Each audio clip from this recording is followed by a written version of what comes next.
Hi everybody, Piers here. This short video is my opinion of what makes a good presentation. There's a few little tricks in it that I've gleaned over the years, so this is based on my experience for many years doing this to presenting to many different types of people, peers, students, execs, so hopefully you'll find it useful. Other people will have explained to you the theory and the etiquette behind how to do presentations, so it's all relevant. And hopefully what you'll see in this is some of the things you've been taught in theory, and hopefully also if you look up how to do good presentations elsewhere, you will see some common trends. Alright, so I'm going to disappear and I'm just going to do a voiceover over the slides, and so hopefully you get something out of it. So I'm going to disappear, and I'm going to go full screen. There we go. Okay. So the importance of good presentation. So as I say, we've all been bad ones, and hopefully we've all had partaken in a few good ones. So a bit of comedy at start there with Dilbert, but let's get on to it. So some of you may have seen this before, but you know, doing a presentation. It's not for everybody. Not everybody's brilliant at it, but there's two fundamentals. Okay, I call it the X and the Y. If you get the two of them pretty right, then you're going to keep your audience engaged, and that's really the whole secret. You've got to keep your audience engaged and enjoying it. The X and the Y are Y for you, and X is for content. So the content is very, very important. If it's boring content, lots of words, no pictures, believe me, they're going to be asleep and looking at their mobile phones within minutes. And you, sadly, are just as important, because if you don't deliver it properly, you can have brilliant material, and if you are humming and hawing and are not looking at people, then it isn't going to work. So you and your content are equally important, so concentrate on the two of them, not just one of them. And that's what that's basically saying. Now, just as a precursor to all this, some people are not meant to present. Okay, it can be very tough for some people to stand up there in front of an audience and do a presentation. They literally will dissolve into a pool of sweat. It's just not for everybody. Okay. However, we can all usually improve to a certain extent. Some people will go on in their jobs to become high-level managers and to be able to present to your peers and execs at that stage and that level is a really, really important skill, and if you're good at it, you can become very, very successful. So I suppose what I'm saying is everybody should be at least willing to try it and improve the skills they have, but some people will actually get very, very, very, very good at it. But at least if you can have the basics, then you won't make some of the cardinal errors, and you'll get away with being able to present to many people, even if you thought at the start that you couldn't. To me, a good presentation is like I call it like fishing. Okay, your audience is the lake or whatever, and what you're trying to do is reel them in. Okay, and in order to reel in a fish, you need, what do you need? You need bait. Okay, so you've got to start strong. If you start weak on a presentation, then as I said, people in the room are going to start looking at the windows, they're going to start whispering to each other, they're going to start looking at their mobile phones these days, and you've lost them. And if you lose them, usually it's very hard to get them back. So start strong, images, whatever, get your point across. And sometimes people use sound. Okay, if you do use sound, just go easy. You can go too much on the sound, but you've got to start strong. So what are we going to look at? We're going to look at how do you present some numbers, and you know, the importance of having a certain amount of humour in it. If you're good at it, being able to deliver a certain amount of humour in a presentation, try not to put people to sleep, and there's a few other things there we're going to cover as we go along. And one of the first things you need to be very careful of is knowing your audience. Okay, there's a big difference between delivering to content to a group of students, for instance, right, or delivering to making a pitch to a CFO or a CEO. They're looking for different things. You can get away with a lot of stuff with students that you or your peer audience that you maybe can't get away with when you're dealing with execs. So you need to be careful. Okay, I'd say it's not Not all apples are created equally, and you've got to know what the difference is. Like for instance, if you're delivering student notes, that's okay.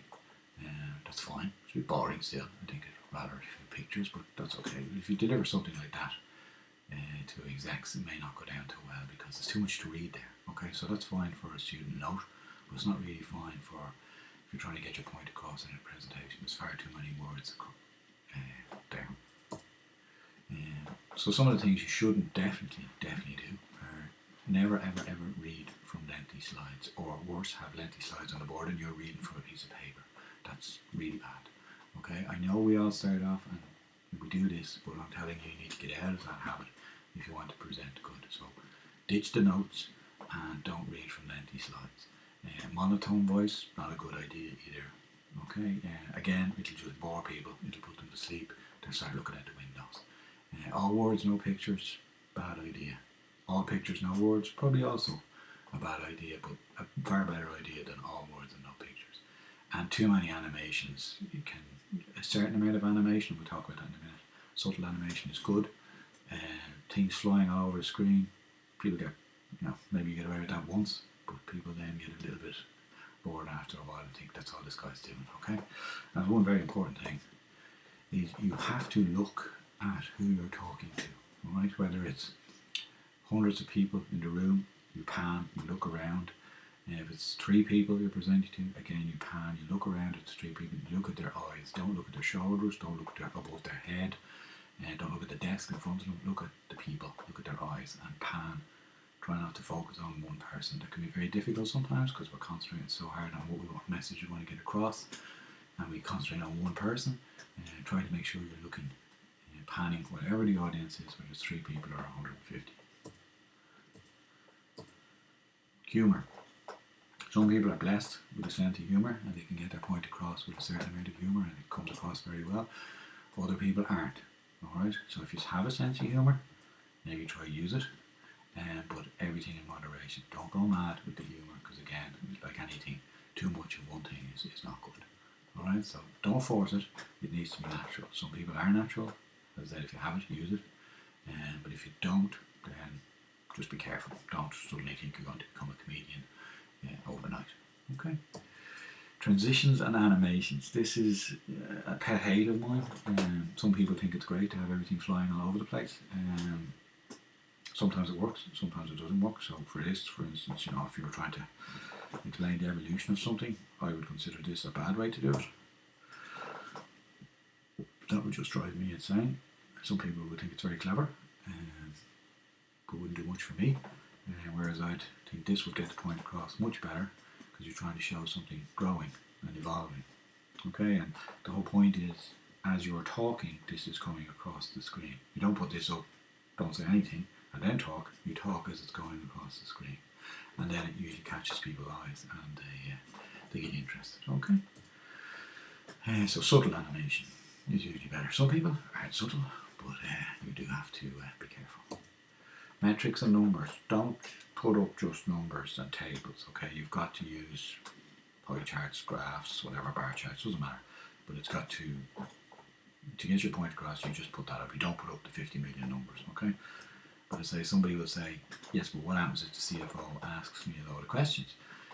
That's fine. What you do then is you don't have those buried in the middle of your PowerPoint, okay, your presentation. What you do is you have a backup section at the back of it. And you can flick to it if you want to explain that answer to that one question and then flick back to where you were, or you can just say we'll deal with that at the end. Okay, but you don't present that backup data unless you're asked for it. But it is good to have it there because it shows you were prepared and you were thinking. There's nothing worse than someone asks you a question and you haven't got a clue what the answer is because you don't have your data with you. So you can have your data with you, but have it at the back. Don't have it buried in the middle of your presentation. This one is particularly one to watch out for, and there's lots of people who are guilty of this. I was guilty of this myself when I was younger. Probably still am a little bit guilty of it. But there's nothing worse than this, than someone who becomes very defensive when you ask them a question. Alright? So train yourself to listen to someone's point before you jump in and answer.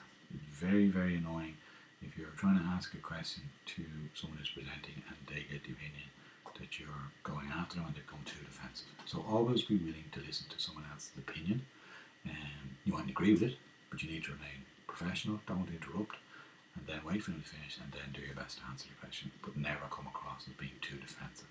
Always take their question in the spirit it's meant. Like, the last thing you want to do is to have an argument with a CFO and a CEO at a presentation where you're looking to sign off on some money. Okay, it's game over if it gets to that. And the last slide, I suppose, is people might go, well, Pierce, in fairness, is this just you talking rubbish, or is this based on, or where are you getting all these? Well, in my opinion, it's from all my dealings with people over 30 years, from senior executives, as I said, and they can be in banks, they can be in companies, to peers, my fellow managers, engineers, software people, and students. Okay, so that's my opinion of it. And the good news is, if you go look up the web and look for what is the best way to do presentations, you actually get a very similar list. Okay, so hopefully you've got something from this.